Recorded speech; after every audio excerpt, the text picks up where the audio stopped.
अस्सलाम वालेकुम नाजरीन। इस वक्त justice Aamir Farooq Islamabad high court के जो जस्टिस हैं उनकी अदालत के बाहर मैं मौजूद हूँ। आज थोड़ी ही देर पहले साबिक़ वज़ीर-ए-आज़म नवाज़ शरीफ, मरियम नवाज़ और कैप्टन रिटायर्ड सफदर उनकी जो अपीलें हैं, सज़ा के ख़िलाफ़ अपीलें हैं, उन पर समाअत थी। उस समाअत का जो अहवाल भी मैं आपको बताऊँगा क्या क्या इंटरेस्टिंग हुआ। आज़म नज़ीर तारड़ जो सेनेटर हैं मुस्लिम लीग नून के, उनकी एंट्री कैसे हुई, अगरचे वो वकील भी नहीं है इस सारे मामले में, लेकिन उनकी एंट्री ऐसे हुई कि अब अदालत ने मुस्तकिल उनको साथ रख लिया है, ये भी आपको मैं बताऊंगा। और केस का क्रक्स क्या है और केस अब किस रुख जो है वो रुख इख्तियार कर सकता है। सबसे पहले मैं आपको ये बताता हूँ कि इस्लामाबाद हाई कोर्ट में अल-अज़ीज़िया रेफरेंस, एवनफील्ड रेफरेंस और फ्लैगशिप रेफरेंसेस में जो एक फ्लैगशिप रेफरेंस में नवाज़ शरीफ की बरियत के ख़िलाफ़ दरख्वास्त है और बाकी दो में उनके नवाज़ शरीफ, मरियम नवाज़ और कैप्टन रिटायर्ड सफदर की सज़ा के ख़िलाफ़ अपीलों पर यह समाअत है। नवाज़ शरीफ जब से इश्तिहारी करार दिए गए हैं उसके बाद उनका प्लीडर जो है वो मुकर्रर होने वाला जो क्वेश्चन है वो अदालत के सामने है कि कौन उनकी नुमाइंदगी करेगा। आज नैब से अदालत ने इस पर दलाइल तलब कर रखे थे। आज जब समाअत शुरू हुई तो समाअत से पहले का अहवाल बताता हूँ, फिर आगे चलते हैं। गुज़श्ता समाअत पर मरियम नवाज़ साहिबा जो हैं उनको अदालत ने यह कहा था कि कोविड है, आप जब आती हैं तो यहाँ पे रश हो जाता है अदालत में, कमरा अदालत के बाहर भी अंदर भी, इसलिए अगर आप ड्यूरिंग अपील ना भी आएँ तो आप इस्तिस्ना की दरख्वास्त दायर कर सकती हैं ताकि ये रश ना हो। लेकिन इसके बावजूद भी मरियम नवाज़ साहिबा यहाँ पे आईं और उनकी आने से पहले ही कमरा अदालत भर चुका था। कमरा अदालत में तकरीबन 60 से 65 चेयर्स हैं। यहाँ पे SOP ये है कि एक चेयर छोड़ के जो है वो एक बंदा बैठेगा, लेकिन वो भी उस SOP की खिलाफ वर्जी की गई। तकरीबन 60 से 65 लोग जो है वो चेयर्स पे बैठे हुए थे और मरियम नवाज़ साहिबा के आने से कबल तकरीबन 50 लोग हमारे साफियों समेत जो है वो कमरा अदालत के अंदर खड़े थे।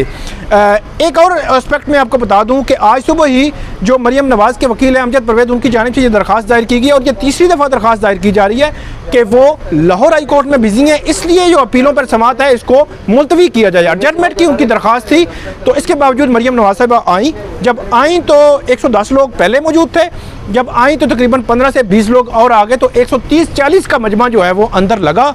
उसके बाद मरियम नवाज़ साहिबा ने टॉक भी की, गैर रस्मी गुफ्तगू हम उसको कहते हैं, कोर्ट के अंदर उन्होंने मुख्तलिफ सवालात के जवाब दिए। ख़ासतौर पर चौधरी निसार अली खान के हवाले से उन्होंने कहा कि जिन्होंने शेर के निशान पर इलेक्शन लड़ा है वो जो है वो मुस्लिम लीग नून के हैं और हम उसको ऑन करते हैं, और जिन्होंने नहीं लड़ा वो उनका कोई ताल्लुक नहीं मुस्लिम लीग नून के साथ, और दीगर क्वेश्चन के उन्होंने सवालात के जवाब दिए।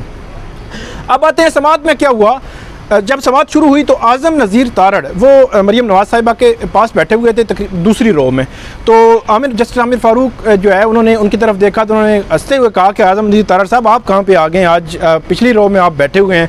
तो आज़म नज़ीर तारड़ साहब ने वहीं से उठकर खड़े होकर ये कहा कि कभी कभी जो प्रोसीडिंग्स हैं वो अटेंड भी करनी चाहिए, तो इसलिए भी आना चाहिए कभी कभी। तो इस दौरान अदालत ने उनको रोस्ट्रम पे बुला लिया और वहाँ पर भी थोड़ी सी गपशप हुई, हंसी मजाक में कुछ चीज़ें बातें हुई। तो उसके बाद जस्टिस आमिर फ़ारूक उनके जानिब से ये क्वेश्चन उनके सामने रखा गया। आज़म नज़ीर तारड़ के साबिक़ वज़ीर-ए-आज़म नवाज़ शरीफ जो एवनफील्ड रेफरेंस और अल-अज़ीज़िया रेफरेंस में इश्तिहारी करार दिए जा चुके हैं, उनका प्लीडर कौन होगा, उनकी नुमाइंदगी कौन कर सकता है, आप इसमें असिस्ट करें अदालत को, उनकी नुमाइंदगी कौन कर सकता है। आगे चलकर एक और मैं पॉइंट आपको बताऊँगा जहाँ नैब और आज़म नज़ीर तारड़ जो सेनेटर हैं मुस्लिम लीग नून के, वो एक पॉइंट पर इकट्ठे हो गए। तो यहाँ पे आज़म नज़ीर तारड़ ने ये अदालत के सामने कहा कि नवाज़ शरीफ का प्लीडर जो है वो मुकर्रर करने की ऐसी जो है वो कोई प्रेसिडेंट जो है वो मौजूद नहीं है। माजी के कुछ जो फैसले थे उनके हवाले भी उन्होंने दिए। इसके अलावा उन्होंने ये कहा कि या तो अदालत DNP जो उनकी अदम पैरवी पर उनकी जो अपील है वो खारिज कर सकती है या उसको इल्तवा में रख सकती है।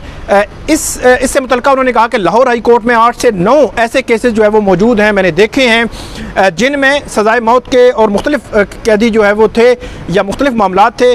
उसमें भी ये हुआ कि अदालत ने ये 2 ऑप्शन लिए।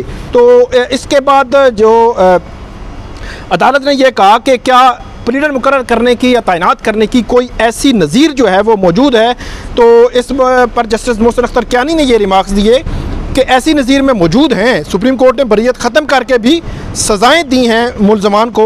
तो जस्टिस आमिर फ़ारूक ने यह कहा कि हम कोशिश कर रहे हैं कि फेयर ट्रायल के जो तमाम तकाज़े हैं किसी भी मुलज़म या मुजरिम के लिए वो पूरे किए जाएँ। तो आज़म नज़ीर तारड़ ने यह कहा कि सज़ाए मौत और उम्र कैद के 8-9 केसेस लाहौर हाई कोर्ट के अदालत के सामने थे, जिनकी नज़ीर जो है वो मैं आपको बता सकता हूँ, आपके सामने रख सकता हूँ।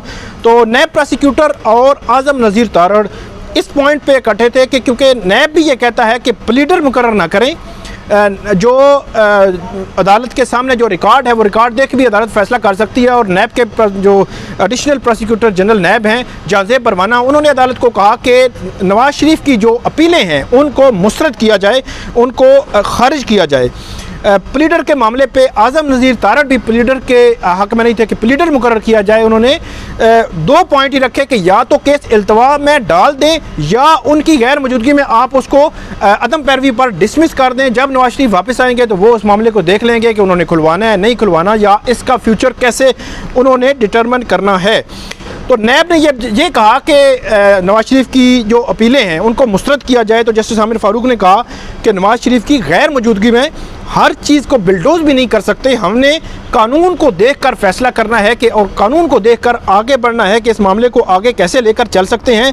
तो इस पर जो जाज़ेब परवाना है उन्होंने फिर कहा कि अदालत उनकी जो अपील जो है वो मुस्तरद कर सकती है। तो अदालत की जानिब से ये रिमार्क्स भी सामने आए कि आप मेरिट बंद करके भी तो नहीं कह सकते कि कुछ भी नहीं है।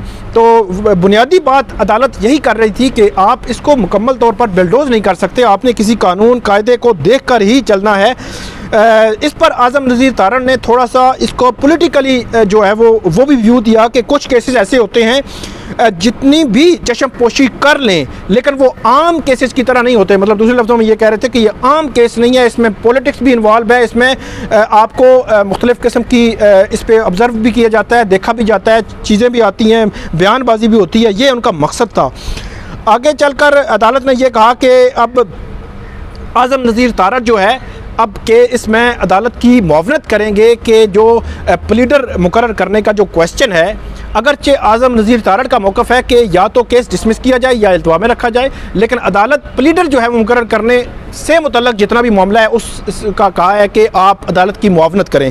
तो आज़म नज़ीर तारड़ ने इस पर यह कहा कि 2 हफ़्ते दे दिए जाएँ। ताहम नैब ने कहा कि केस जो है ज़्यादा जो है वो लंबी डेट ना डाली जाए। तो अदालत ने फिर कहा कि हम जो है 9 जून तक इस केस को जो है वो मुलतवी कर रहे हैं और 9 जून को आज़म नज़ीर तारड़ अदालत की मुआवनत करेंगे।